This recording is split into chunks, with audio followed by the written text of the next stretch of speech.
Hello and welcome to another episode of Psych and Sex Sundays with Dr. Sonya Maya. That is me.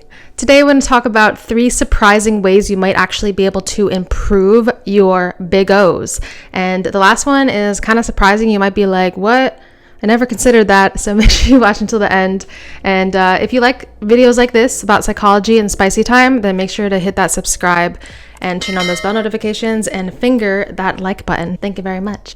So the first thing I wanted to talk about is making sure that you explore your body before having partnered sex. So yes, masturbate on your own before having partnered sex. And this might actually involve using a vibe if you're a vulva owner. As an individual in general, you just want to give yourself opportunities to explore your pleasure. If you don't, then you might get more caught up in the moment. When you're with a partner, sex and orgasm is so mental. Sometimes when you're with a partner, you might get really in your head, especially if you're like getting head, So the more that you masturbate and the more you explore your body, this is what the research shows, the more likely you are to be able to actually get out of your head, stay in the moment, know what you do like, know what you don't like, really just feel more in touch with your body, more in touch with your erogenous zones. Like maybe I like my nips played with, maybe I don't. And if you're a vulva owner and you've never played with a vibrator before, it's really important to give yourself a chance to see if you like it. There are smaller ones that are good to start out with, kind of like bullets, like bullet vibrators. So I do recommend starting with a smaller vibe, seeing what you do like. You might like that steady, like, right? You might like the you got to figure out what do you like, what kind of intensity of vibe. And then the more that you figure out what you like on your own, the more you're going to be able to communicate that to a partner, which is a really important part of sexuality and sexual satisfaction as a whole, which research shows will actually improve your relationship over time. So yeah, masturbate before partnered sex, get to know your body. That's the first thing. Number 2, research shows that orgasms can actually be more intense and more pleasurable when you have to pee a little bit. I know it sounds a little weird, but it's true. This is because of the increased blood flow to that area when you have to pee. And when your bladder is a little bit full, there's increased blood flow to the clitoris and surrounding tissue. And this can help you improve your big O because having a full bladder, it actually pushes onto the sensitive tingly parts, putting pressure on the clitoris, therefore making it more explosive. It can help. Just make sure that you pee afterwards. That's really important to keep in mind. And because the G-spot is close to the entrance of the bladder, sometimes when you have a G-spot orgasm, you might be more likely to feel like you have to pee a little bit. It's all related. It's all connected. And the G-spot is on that top area, right?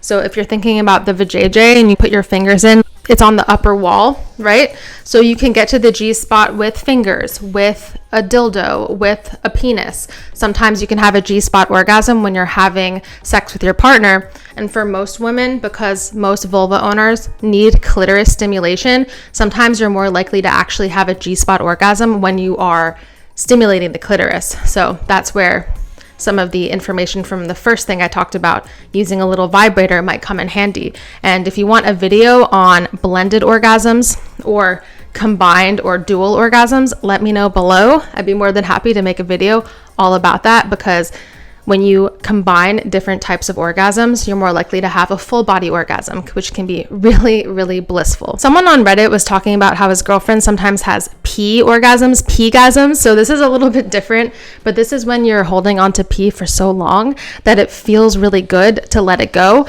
And some people might actually describe it as an orgasm. He said, so like my girlfriend recently told me that she holds onto her pee for a while. And when she actually goes to pee, she has an orgasm. And she said that she actually feels the orgasm all the way up her spine to her head.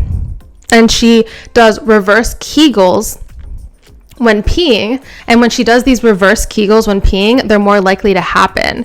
And she said that those orgasms are pretty different than her clitoris and vaginal orgasms. So basically, a lot of people will describe it as a tingly sensation if they hold on to their pee for a while and then they actually pee. It's like that relief from actually getting it out feels close to an orgasm. According to Mary Jane Minkin, she's an OBGYN at Yale, she was saying that if you urinate after a long period of time, this actually releases the pressure of your bladder on the pleasure structures in your pelvic region, which can lead to a stimulation of the pelvic nerves that might feel like an orgasmic response. That is interesting to me, that people feel like they have an orgasm when they just pee in general. And I know the feeling of relief, but I've never been like, oh yeah, it's like an orgasm. Not personally. I don't know about you, but if you have pee-gasms, let me know below, because I find it pretty fascinating. Also, keep this in mind. Let's say you do want to try out having sex or masturbating with a little bit of pee in your bladder, but you don't want to pee on your partner, or you don't want to pee on yourself. The more that you practice Kegels and strengthen your pelvic floor, the less likely you're going to pee involuntarily. When you work on your pelvic floor muscles getting strengthened over time, whether on your own or with a pelvic floor specialist, you're more likely to have control over your bladder. So that's something to keep in mind as well. And this is definitely an overshare in some ways, but you know, I'd like to think this is a safe space because it's a sex positive atmosphere. But I personally really like to have little orgasms when I have to pee a little bit. So sometimes when I have to pee a little bit before I go to bed, I'll give myself like a little clitoral orgasm with a vibrator, and then I'll go to pee, and then I'll go to bed, and I'll have the best sleep. I sleep so much better if I give myself an orgasm and then pee and then go to bed. So that's something that I really enjoy. I highly recommend if you try it, if you have a clitoris too. You know, different strokes for different folks, but I like it. Fact number 3 is about socks, okay? Because I've talked about this a lot in my TikTok lives. I've talked about it in my posts because I think it's a really fun one. Does wearing socks help you have an orgasm? So the reason that I talk about this is because there were findings from a study, and I will put the BBC News article that talks about the study below if you want to look into it. I would take the findings with a grain of salt because it wasn't a big study, but let me talk about why I want to share this with you anyway at the end, right? Let me share the study, and then I'll share why I think it's important to still consider it, even though it might not be like the most reliable, because there's not a lot of research on this. But basically there was this study, right? And the study was looking into whether a brain scan can determine if a woman is faking it in bed or not. So it assessed 13 heterosexual couples between the ages of 19 and 49. It assessed their brain activity during orgasm. So they assessed their brain activity during a fake orgasm and a genuine orgasm, which I think is a fascinating study. That's pretty cool. And one surprising finding was couples, when they were wearing socks, this increased their chances of having an orgasm from 50 to 80%. So there was a 30% increase of probability of having an orgasm when they had socks on. This guy, Gert Holstage, who did the study, he was saying that women can imitate an O quite well. And that was interesting to hear because I was thinking, I was like, when I see corn, for example, where people are faking it, I feel like it's so obvious for me. Because you know, you have these like mirror neurons that happen when you're watching corn. You have these this feeling of like when you're watching a corno and you know that it's real, you have this feeling of arousal, and you kind of like through the screen feel the vibe of what they're feeling. And I feel like I resonate with that so well. So when I watch the like videos where people are faking it, I feel like I can tell, but maybe not everyone can. I don't know. Let me know what you think. But typically I feel like it's pretty obvious because there's physiological aspects of having an orgasm. So, I mean, maybe a lot of people have honed their craft. I don't think it's a good skill to have. I think that we should all have real pleasure and not be having to fake it. But, it makes sense when I think about it. If I'm thinking about why wearing socks would help you have a big O, right? Blood flow to that area, feeling warm. Maybe you don't want to have an orgasm when you have cold feet. Maybe you're uncomfortable with that. Maybe you don't want to go to sleep with cold feet. I did see a research study that was talking about how wearing socks can help people go to sleep better. And environment is so important when it comes to having a big O. I think it's so important to keep that in mind because there might not be like proof, right, that wearing socks definitely helps people have orgasms, right? But I think it's good to keep in mind that it might help you because it's all about trial and error. Try it out, see if it helps you. For example, some people like to have lingerie on while they're having an orgasm. Some people might have a really sexy thong and it makes them feel confident. Maybe they have body image issues, or maybe they just feel really comfortable wearing that thong and they want to keep that on while they're getting head.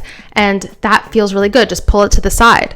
And that's like a trial and error thing. Okay, it works. It makes me feel better, more comfortable. Therefore, I have a great orgasm. Same thing with socks. So if it's something that you think might help you, you might as well see if it helps you have a better orgasm, Some people don't like to have orgasms or have sex after they have a big meal. Some people do, It's all about trial and error and what feels best for you. I do hope that you liked this video and that you found it helpful. I do ask that you please finger that like, hit hit that subscribe and turn on bell notifications. I do post weekly about psychology, sex, and relationships. So yeah, thank you so much for watching this psych and sex video. I'll see you next time, and I hope you have a great rest of your week. Bye.